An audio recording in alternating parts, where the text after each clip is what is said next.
დღეს მე ვიდეო გაკვეთილში გასწავლით თუ როგორ უნდა გავაკეთოთ 3D დესკტოპი.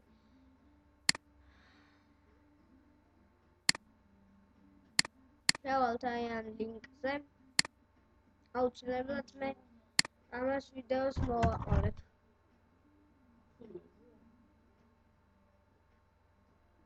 დავიწერთ. ეხლა მე არ გადმოვიწერ. მე უკვე ჩაწერილი მაქვს. და ასე უნდა გითხრათ, რომ დაინსტალირება ძალიან ადვილია. რომ დაინსტალირებთ, იქნება აი ესეთი ფანჯარა. Real Desktop.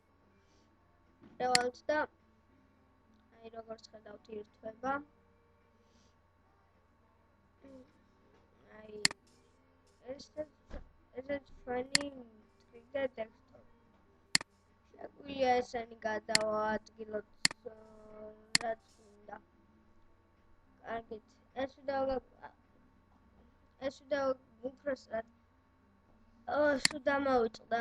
ეხლა უნდა გასწავლოთ როგორ გამოვიდეთ ამ Real Desktop-დან. აი აქ აი რომ ჩავრთეთ ისეთივე ფანჯარა იქნება.